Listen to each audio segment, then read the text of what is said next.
I'm a registered dietitian here in the state of Oregon, and today we're going to be talking about heart-healthy shopping and cooking. Here's my website, SeanTheRD.com. It's got a great bit of information here on a whole bunch of different topics and about me. Here's a contact section if you want to send me an email or you have any questions after the presentation. You can go ahead and do that. Under Educate Yourself, this is where hopefully you found the video or where some of the other videos are located. And of course a recommended resources page. So these are a bunch of different resources that I recommend people check out. And today we're going to be talking about heart-healthy shopping and cooking. I really want to emphasize this idea of having a new perspective on the way we eat and the way that we see food. And I love this quote by Ann Wigmore. It says, "The food you eat can be either the safest and most powerful form of medicine or the slowest form of poison." What that means to me is when we eat food, the action and the consequences are very far removed. What you eat today might not affect your health tomorrow or next week or next month, but over decades, the choices that you make every single day to what you put in your body can and will have an absolute drastic impact on your health in the long term. Food is more than just calories and energy. So every cell in our body was once food that we consumed. So it's more than just energy. We're not just burning the food that we eat for fuel, for energy to move. We're using it as the building blocks to build a new body. If you haven't seen my other presentation about how to lose weight without counting calories, one of the main topics that we talk about is calorie density versus nutrient density, and we'll touch a little bit on that in this presentation as well. It's important to define your goals. If you go into diet change with just saying, I want to eat healthier, I want to have more energy, or I want to lose weight, those aren't objective measurements. There's no numbers attached to that. And if you're going to have real long-term success, we need to have numbers. How are you going to objectively measure how well you're doing? Let's look at how many grams of fiber are we getting in? Are we having 40 grams of fiber a day, 50 grams of fiber a day? We reduce our risk for having heart disease by 10% for every 10 grams of fiber that we have. How many fruits and vegetables are we having? Are we choosing whole grains over white bread, white rice? Having fewer of the chips, crackers, and cookies, the things in the middle of the store that are really going to add in extra calories that we just don't need. So there's a variety of different ways we can define our goals. Change your focus. This presentation and the work that I do in the nutrition field is really about shifting our perspective from I want to lose weight to I want to be healthy. Weight loss is a symptom of following a healthy diet, not the goal. So don't focus on the end, focus on the journey.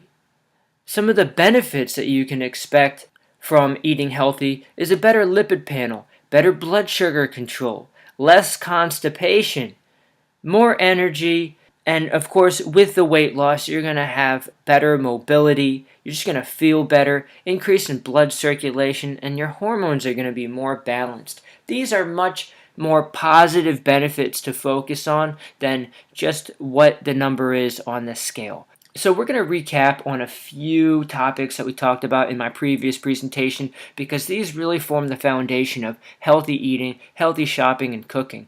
So nutrient density. The reason that we lose weight when we shift from the standard American diet to a diet that's centered around whole plant-based foods is we're adding in fiber, we're adding in water, and those things don't have any calories to them, but they take up space in our stomach.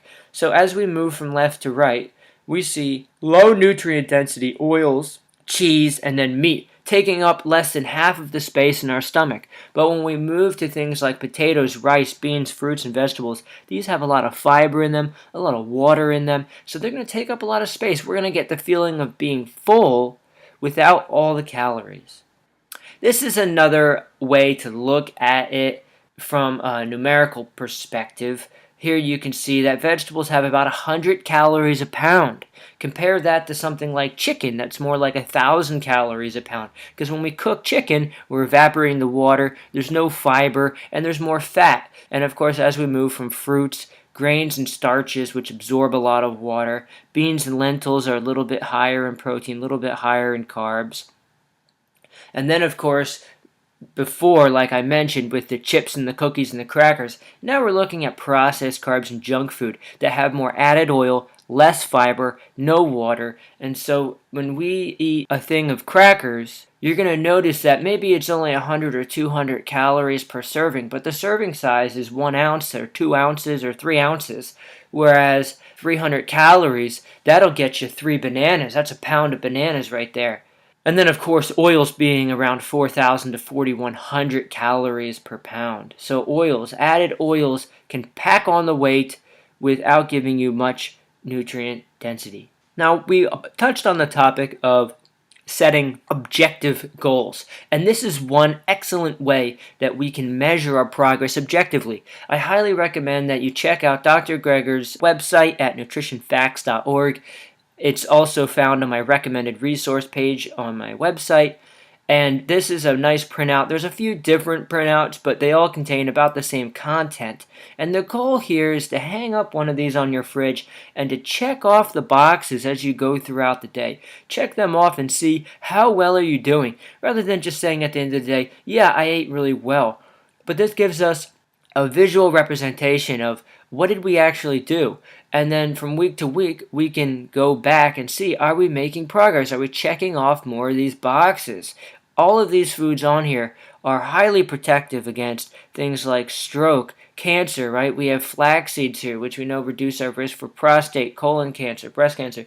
So we have whole grains. The fiber in them reduces our risk for cardiovascular disease. Green vegetables, which are the highest in nutrient density of almost any food. Cruciferous vegetables, which are protective against colon cancer. So a lot of good content here, and this is a great way to see how we're doing objectively.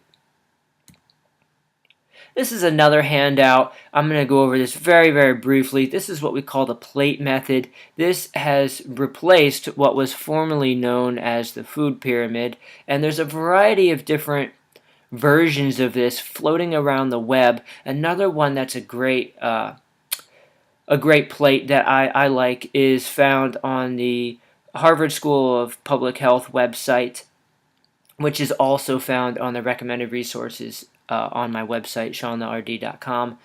And this is sort of my version of it. A lot of them are very, very similar. The content's nearly identical. I just sort of like this layout a little bit better. We're talking about whole grains here. So at the top, when we look at starches, so brown rice, intact grains, the grains that we find that a farmer would pick directly from the field, completely unprocessed, quinoa, barley, oatmeal, rice. These foods have not been turned into flour. They've not been baked into bread. These digest very slowly, high in fiber. They won't spike your blood sugars. They won't spike your insulin levels. So these are really, really good foods for us. On the top right here, we have protein foods. So some of those include animal sources, but let's not forget that split peas, chickpeas, beans, and lentils are very, very high in protein, higher in protein per pound than steak. Also tofu and tempeh, so soy products there, which can reduce our risk for breast cancer and recurrent breast cancer. And remember, the goal here is to eat less meat, 6 to 8 ounces per day maximum, okay? Maximum, not minimum. So we're reducing the consumption of animal products because we know that animal products are higher in calorie density than vegetables and fruits and whole grains. So what you'll see on this plate is that 75% of it is produce. 75% of it is starches, fruits, and vegetables. Check out my other presentation, How to Lose Weight Without Counting Calories, and it'll go over this slide a little bit more in detail. And remember, don't add oils, 2 tablespoons or less per day, because remember, those oils will cause you to gain weight and add calories to your diet without adding a lot of nutrients. This is the Harvard plate, very similar concept, just their version of it. So here we're really going to get into what it means to cook and shop in a healthy way. So here is the standard American fridge. You can see that there's no real recognizable food in this picture except maybe those eggs and looks like some peanut butter possibly. But everything's in boxes or cans or bottles or bags. There's really no food. There's just a lot of packaging and processing. And the more processing a food goes through, the farther it is from its original state that it was picked at. And that's what we want. We want to move back to the foods as they were picked directly from the field, not these sort of scientific experiments that is our current food system. This is someone's pantry. Look at all these foods. These are all the foods that we find in the middle of the aisles. The processed white flour, white sugar, added oils.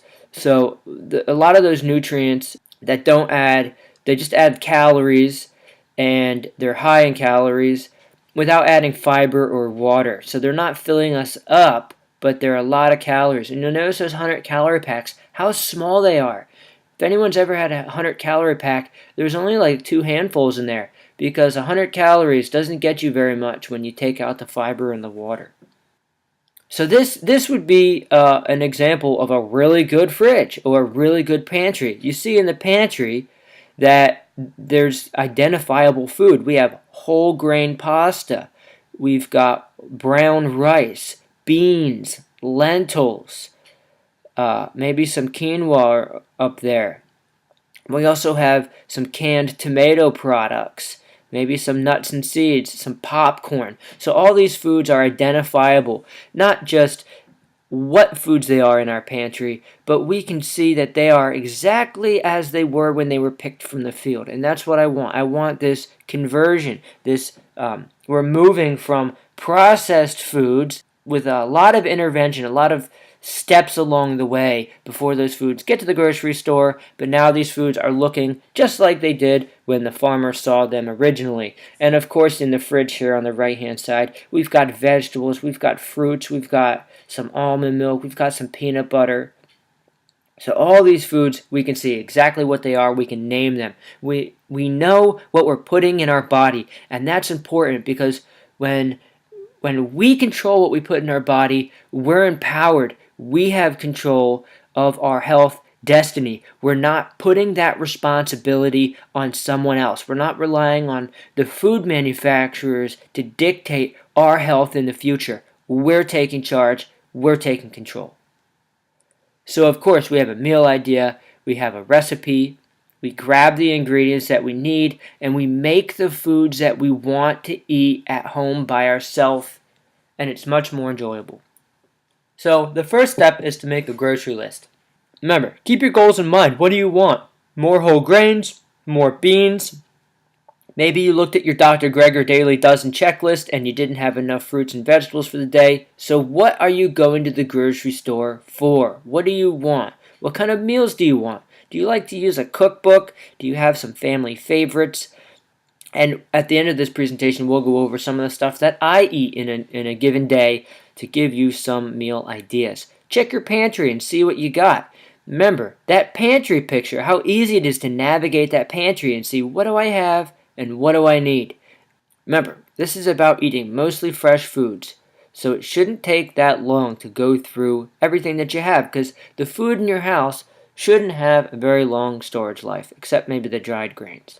So if you look at my pantry, it consists a lot of beans and lentils, grains, as well as a variety of spices and herbs.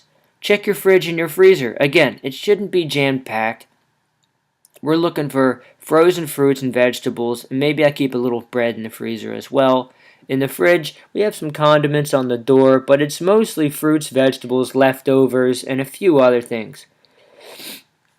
Now this last concept we'll talk about throughout this presentation, and that's the food breakdown at home, the time you spend in the grocery store, your shopping cart, and your plate should all be 25% carbs or starches, grains, 25% protein, and 50% fresh produce. So when you're going through your pantry and you're going through your fridge, you should have about 25% of what you have should be your grains, 25 should be your proteins, and about half your fridge really should be fresh produce, or half of what you have in your fridge.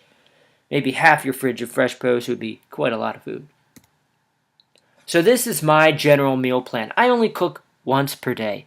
So for breakfast, I usually have oatmeal. I sort of moved away from cream of wheat, and I've really been focusing on oatmeal. I usually add some raisins, some cranberries to that, maybe some mixed nuts. Or you can do a high fiber cereal like shredded wheat or Ezekiel. So there's a lot of different high fiber cereals out there. You just want to stay away from the ones that don't have a lot of fiber or have a lot of added sugar. I often have fruit for breakfast, whether it's berries, whether it's apples or bananas. Oftentimes I also have a green smoothie. So a lot of my channel, Feeling Fit on YouTube, a lot of it is around making smoothies. Sometimes I'll have some whole wheat toast. For lunch, if I don't eat at work, which would consist of the salad bar or a vegetable and starch, which I'll show you at the end of the presentation, oftentimes my lunch is leftovers from dinner the night before. Dinners consist of usually a grain that I boil from my pantry, some vegetables that we saute in a very, very minimal amount of oil, or and then some sauce or salsa, guacamole, something to top it off with, and then usually some kind of protein, whether it's beans, whether it's tofu. So let's go shopping. We have an idea of what's in our pantry. We have an idea of what's in our fridge. Remember, we're going to buy individual ingredients and we're going to assemble the food and cook it at home. We're not going to buy food that just has to be heated. We're trying to move away from that. I don't want you to bring home food where all you have to do is put it in the oven, put it in the microwave, and it's done. Because food manufacturers don't care about your health. They only care about shelf life. They care about selling the products, and they care about taste. They don't really care about the nutrient value of what they're selling. So don't go down most of the aisles, and certainly don't go down any of the aisles you don't have to. So don't go down the chip aisle, don't go down the cracker aisle, don't go down the soda aisle. You don't need those foods, so don't even tempt yourself. Remember, just like your kitchen and just like your meals, your shopping cart should resemble 25% of your starches, whether it's pasta, whether it's whole grains, 25% protein, so whatever protein choice we're choosing here. But remember, based on my plate method, we're staying away from processed meats, bacon, sausage, bologna, lunch meats, deli meats. These foods increase our risk for colon cancer. And if you don't believe me, you can check out the 2015 report put out by the Center for Disease Control about colon cancer risk and processed meats. So our cart should also be 50% produce. And there's oftentimes when I go to the grocery store where my cart is 75 or 100% produce because I have my starches, my carbohydrates at home. I've got some protein at home. So all I need to do is pick up fruits and vegetables. So our kitchen has this same 25, 25, 50 layout.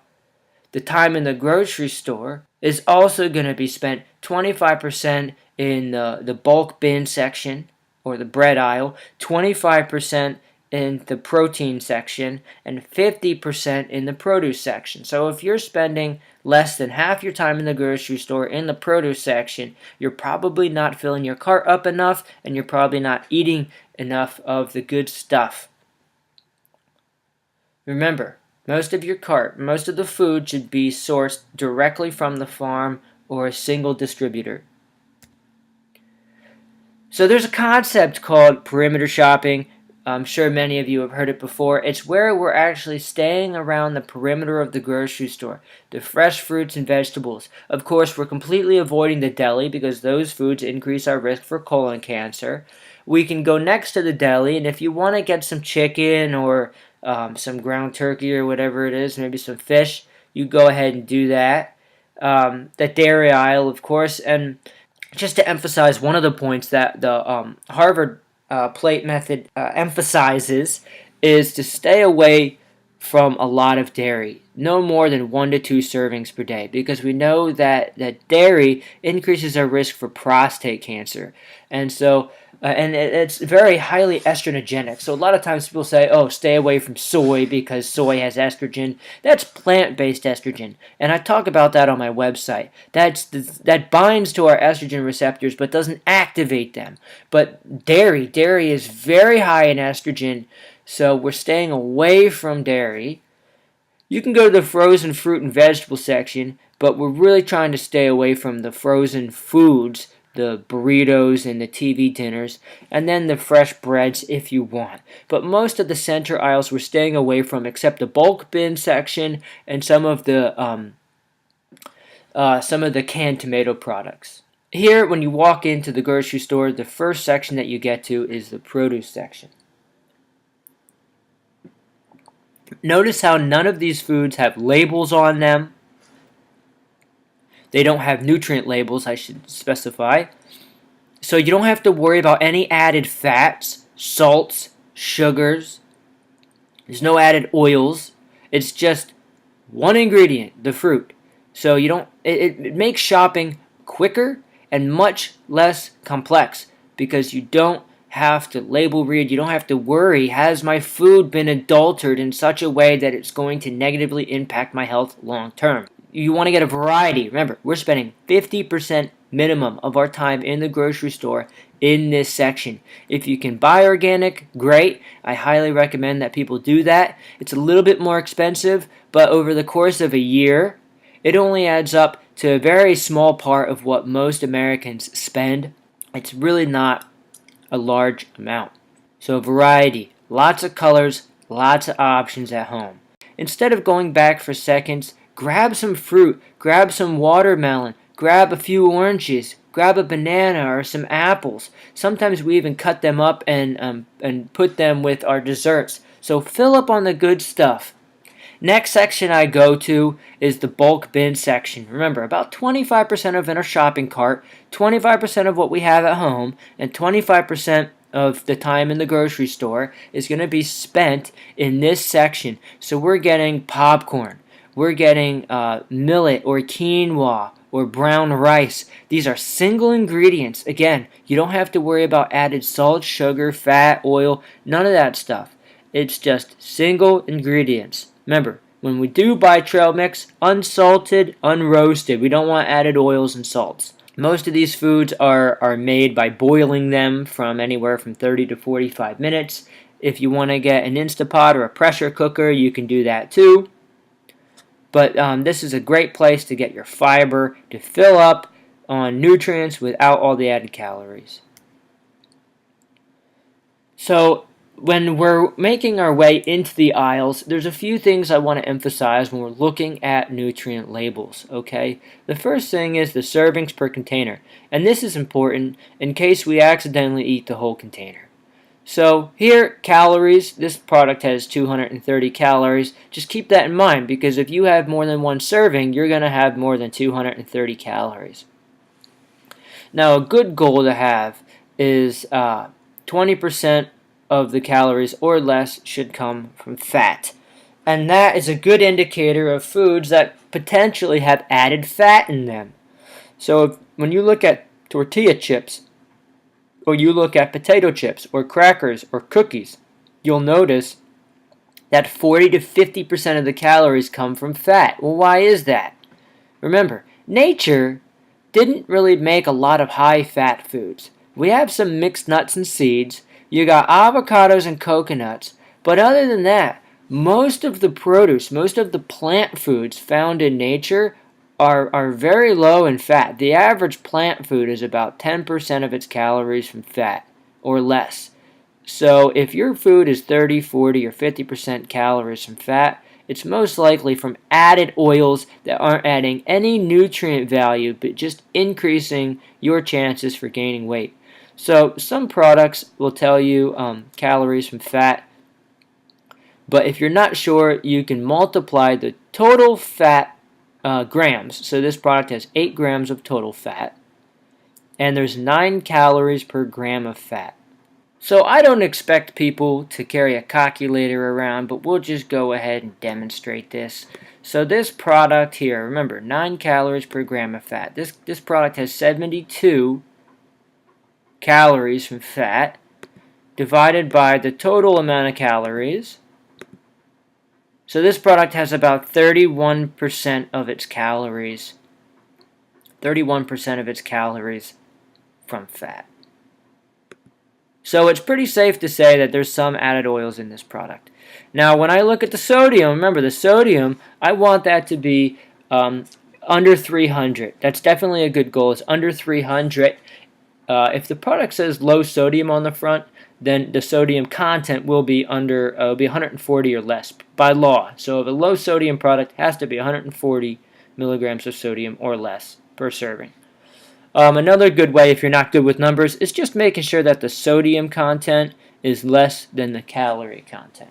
If we're buying whole grains and fruits and vegetables, there are no nutrient labels or nutrient facts labels on them. So this process, you can skip it. But looking at the sodium content for your canned products is definitely going to be important. Let's just take a look at a few more labels here. So here, when we look at this Piggly Wiggly ground beef at the top center, you'll notice it says 90% extra lean. But if you notice, the calories are 200 and the calories from fat are 100. So this product is actually 50% fat by calories. But when manufacturers determine the percentage of fat or the percentage of lean, they look at it by weight. So it's got 11 grams of fat, but the product itself weighs 113 grams. See that? Serving size 4 ounces is 113 grams. So by weight, the product is 10% fat, but by calories, it's 50% fat. So that's where that math in the previous slide really comes in handy. But remember, the big part of your diet shouldn't consist of Piggly Wiggly ground beef anyway. So I wouldn't buy this product, so it wouldn't matter if it's high in fat or not, because I'm not going to eat it anyway. Another thing to recognize is when a product says low sodium on the front, by law it's required to have 140 milligrams or less per serving. But less sodium, like this soy sauce in the top right, less sodium just means less than it did before. It doesn't mean low sodium. So after we go to the produce section and after I go to the bulk bin section, the next thing I do is I go to the aisles. And remember, we're only going down the aisles we absolutely have to. So here we're looking at whole grain pastas, or you can buy gluten-free pasta if you want. And we're looking at canned products. Now if I'm going to get a product that's in a box, a can, or a bag, 99% of the time, remember, it's going to have one ingredient. That's it. No added oils, fats, salts, sugars, preservatives. These canned products, just beans, and that's it. Or just rice, or just pasta. So, single ingredients, and remember, you can flip them around, take a look at that label, and make sure that the sodium is less than the calories. For these products, again, semolina, it just has wheat flour. That's basically it, and it's been enriched with a few vitamins and minerals. But I should just say it's been enriched with some minerals, but it's just one ingredient. Now the product on the left is a white refined product because it says ingredients wheat, but it doesn't say whole wheat or 100% whole wheat, or whole grain. That's what we want to look for, that word whole, W-H-O-L-E, whole. So the product on the right is a whole grain product. It's higher in fiber, and if you look on the ingredients, the first ingredient, it says whole. That's what you want to look for, whole grain. So if it says wheat, it's not good enough. It has to say whole wheat. And you'll notice these foods are $1 to $1.50 per pound uncooked. So when you cook them, they're about 50 cents a pound. So the products are very inexpensive for the amount of food that you actually get. And if you compare that to chicken or beef or things like roast beef and other deli meats, $1.50 a pound is very inexpensive. You can also buy gluten-free versions of these products as well. A little bit more expensive, but again, cooked, they're going to absorb water, high in fiber. You're going to pay about $1 a pound cooked for this gluten-free pasta up here on the left. Now these beans, remember, single ingredients, just beans, that's all you want. So you can tell the calories 120, fat calories are about 5. So this product, remember, nature didn't put a lot of fat in most of the foods. This product is less than 5% of the calories from fat. And why that's important is it means it doesn't have added oils. That's what we're steering away from, is added oils. It's got a lot of fiber. This can of beans has about 3/4 of your fiber for the whole day. Unfortunately, though, we see that sodium is 480 and the calories are 120. So this product is very high in sodium. So you can either rinse these out at home or you can buy a low sodium product. Remember, we're looking for the sodium to be less than the calories. Affordability. Eating this way is not just simpler, but it's more affordable. Fruits and vegetables, I aim for about $1 to $3 a pound. So things like asparagus, I don't buy very often because they're expensive. You can get this quick cooking brown rice. Remember, look at the front label, 100% whole grain. Is less than $2.50 a pound. Whole wheat pasta, again, $1 a pound. Canned beans, but see this product? It says reduced sodium. Now, you really want low sodium, but the reduced sodium is better. But again, you're never going to trust anything that you see on the front of the label. So you flip it around and you look to see how much sodium is really in this product. This is just another example. We have a product here on the left. It says certified 100% organic hard red spring wheat. And you would think, wow, that sounds pretty healthy. But it doesn't say whole wheat on it like the product on the right is. So the product on the left is actually white flour. So if we're going to get meat, remember, 6 to 8 ounces per day maximum. We don't want to fill our plate up with meat. You see this picture of the plate? The meat takes up a very small portion of it because we need to have a lot of room for our whole grains and our fruits and our vegetables. Remember, our diet needs to be at least 75% plant foods. And so if our meat takes up half our plate, it's pushing some of those lower calorie, higher nutrient density foods off of our plate. Now the processed meats on the bottom right, we're going to be staying far away from them. These aisles are kind of a hit or miss. If you want to get frozen vegetables or frozen fruit, you can go ahead and do that. Costco's got a great selection of very affordable frozen fruits. If you open up my freezer, you will see those products there. And they're very cheap, $3 a pound or less for the frozen berries, and you can even get organic frozen berries. Here, this aisle has a little bit of frozen vegetables. That's fine. But again, we're not looking for frozen meals, TV dinners, burritos, pizzas. We just want single ingredients, and we can make our meals at home. So I've taken you on a tour of the grocery store. We've talked about label reading. Is 50% of your cart produce? Did you spend about half your time in the grocery store in the produce section? How many items in your cart have boxes or bags around them or in a can? I want our food to be mostly not in packages. Our fruits and our vegetables are just loose products. Did we look at the sodium content for our canned products? Is the sodium less than the calories? Did we stick to our list, or did you end up going down the chip aisle, the cracker aisle, the soda aisle, the snack aisle? Stay away from those things. Remember, stick to the list. Don't go down the aisles that you don't have to. Shopping should really take 30 minutes or less because remember, most of the store we're completely avoiding. And when you shop this way, you don't have to question whether the food is healthy or not because most of the foods you're buying don't have any labels at all. So it should be really, really quick. But you will need to shop a little bit more frequently to get the fresh produce that you need because it's not going to have the shelf life. Remember, the longer the shelf life of the product, the shorter your shelf life. And remember, fresh foods that don't require a lot of processing and packaging are often cheaper, $1 to $2 a pound. That's my rule. When I go out shopping, $2 a pound or less is generally what I try and look for. So when we're cooking, remember, for breakfast, maybe I do oatmeal, maybe a little bit of toast, maybe some smoothies, but very minimal time in the grocery store. For lunch is usually leftovers for dinner. Sometimes I'll have a sandwich or some pasta or the salad bar at work. We'll go over some examples here in a minute. And then dinner is when we cook. So we do a lot of pasta, grains, potatoes. We add beans and tofu or lentils to these to get some nice protein sources. We have a lot of produce. So if you look at some of my cooking videos, you notice we do a lot of sautéing, a lot of steaming of vegetables. So a lot of produce with all of our meals. So here's an example. This is one day at lunch. Here we have some cauliflower. We have some Louisiana red beans. We have some rice. Now this is white rice. But, if you have brown rice, that would be better. And we have a lot of vegetables on here. We've got a lot of colors. We've got green beans and cauliflower and carrots and corn and peppers.